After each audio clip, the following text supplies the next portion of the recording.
Hi friends, it's your pal Scott Garibay, and today we're going to do a recap for session 1 of my Teenage Mutant Ninja Turtles tabletop role-playing game. This is taking place in summer of 2025. It's being run with the Gold player, and it is an online campaign being run with my own VTT. And I actually have a VTT, and actually I'll link to my VTT in the description.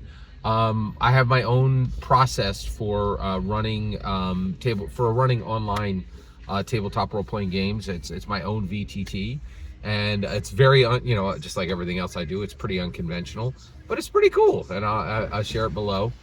And so this is the teenage. Oh, and so the theme, the setting for this is Teenage Mutant Ninja Turtles.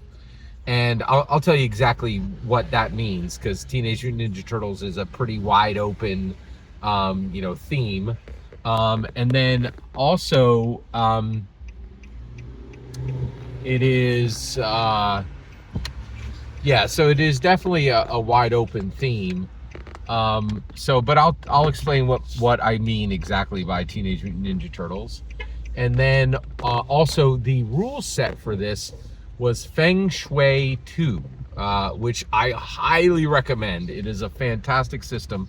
I did not choose it. The Gold player, I chose the setting and goal, but that it was, like, I chose the setting out of like 3 that the player was interested in, the Gold player was interested in, and then I said, hey, you could choose the setting, and we chose Feng Shui 2, and he chose Feng Shui 2.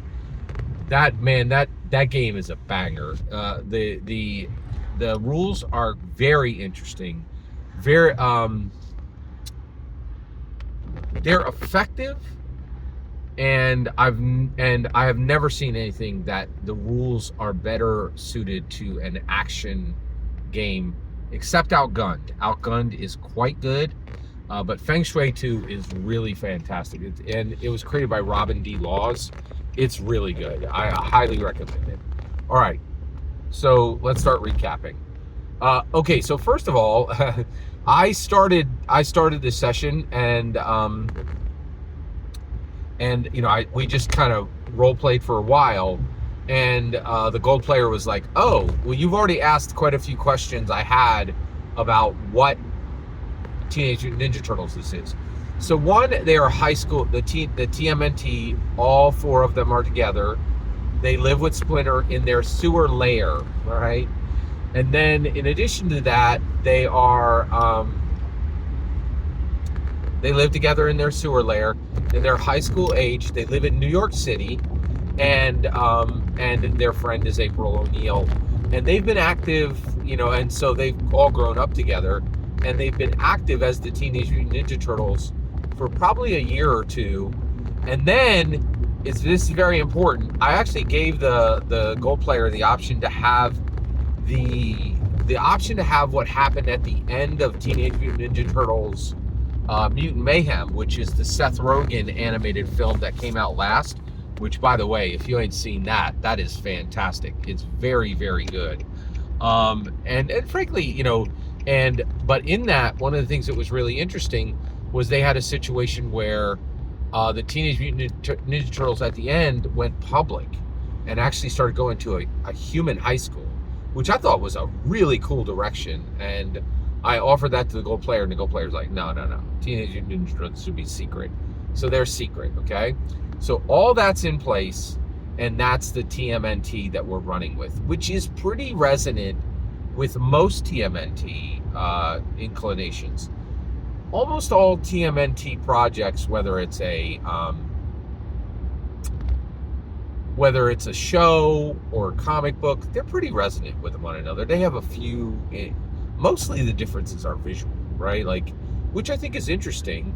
But this was excellent. So, okay, so all that's in place, and we start, and the player character is playing Raphael, right? So they're all in the sewer lair, and lair, Lair,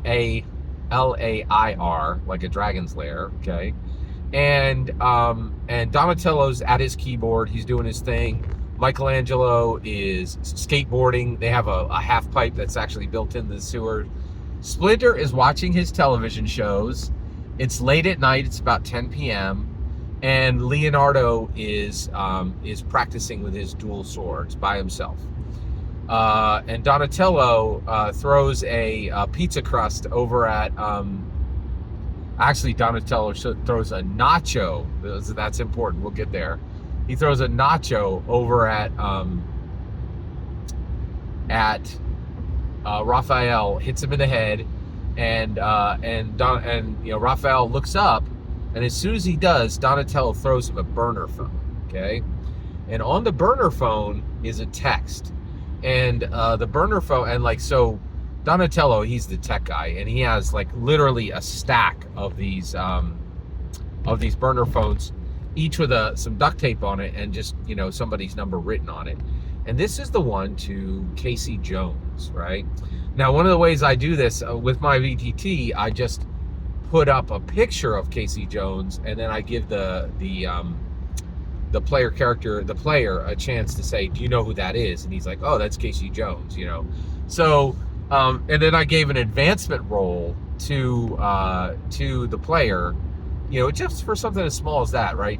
So first of all, what's interesting is we played for an hour and 15 minutes, okay? And we didn't get a whole lot done. It was just, we got a pretty significant amount done, but it was slower than our normal pace. And the reason why is we're playing Feng Shui 2, and one of the reasons why I love playing with the gold player is he's extremely patient, and he's like me. He wants to see these different systems. And so we take the time. So we've read through the book by the time we start, but you have to go back, and every time you do your first difficulty check, your first attack, your first damage roll, you got to look all this stuff up. So it took some time, right? And so we, for the first experience check, for the first advancement check, it took some time. He failed the advancement check, and this is interesting. So you can reward people with these advancement rolls with Feng Shui 2 because they're gonna pretty frequently fail them, right? And so you're giving that, so it's a chance to get this advancement, and advancements are pretty powerful. It's like an aspect of leveling, right? But also, just to be clear, Feng Shui 2 advances its player characters way too slowly. That's one thing I did not like about the system. Way too slow. All right. So at this point, Raphael gets this burner phone. He flips it open, and it's Casey Jones, and he says, the 22nd Street warehouse, now, please, right? So it's a location and a request to come, right? And so Raphael, and then I'm like, well, this would be simple. You normally would just go and help out, but there's a problem, and here's the problem. Okay, I said 3 weeks ago, of course the turtles love pizza, right? And the turtles love pizza from all kinds of places, right? But Master Splinter, he doesn't like pizza. He just gets pizza because that's what the boys like, right? But he found this one pizza place about 6 months ago that was called Antonio's, and he absolutely loved it. He fell in love with it, and he was ordering pizza more often than even the boys wanted pizza, right? That's saying something, right? But 3 weeks ago, Casey Jones did a run to get the pizza, right? And Master Splinter had given him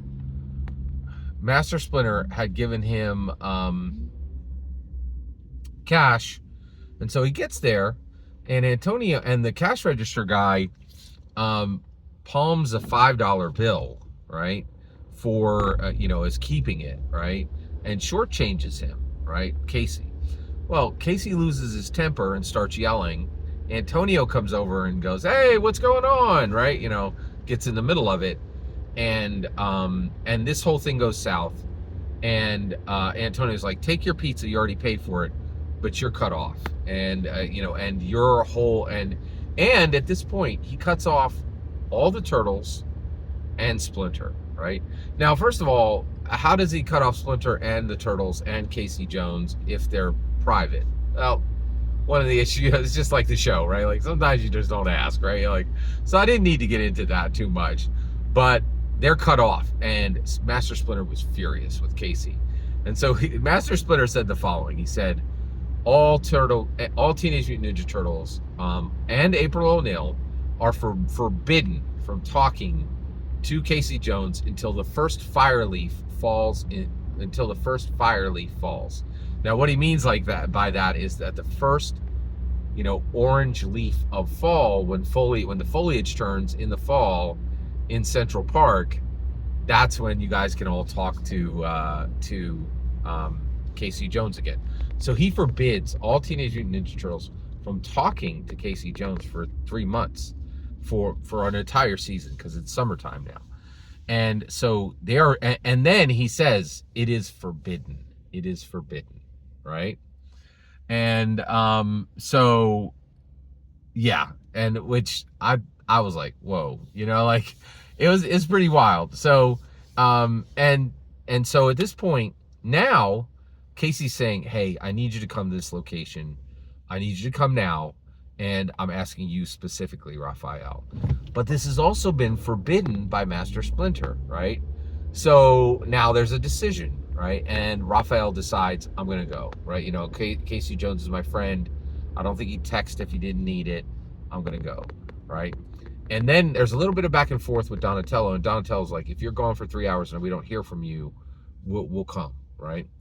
So Raphael leaves. Now, the thing is, this is only 6 blocks away. It's only going to take 15 minutes. But the way the Teenage Mutant Ninja Turtles go through the city is quite dangerous, right? Because they're secret, they use underground tunnels, right, in the sewers. They use, they'll go into apartments that they know are currently empty. They'll go into buildings that are abandoned, right? And they go off of rooftops, right? So their entire path is dangerous.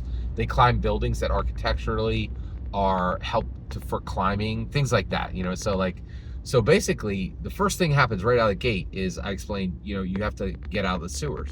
Well, you and your brothers have been feeding this 30-foot alligator, and every time you leave, you have to either jump on his back, or you have to jump onto a sewer pipe and that is above him, and then swing across, right? And the reason why you guys have been feeding this and you keep it close is it's actually a guard for your sewer layer, and it has already killed several Foot Clan who were searching in the sewers for your lair, right? And it just chomps them up, and you find their bones and shreds of their outfit the next day, right?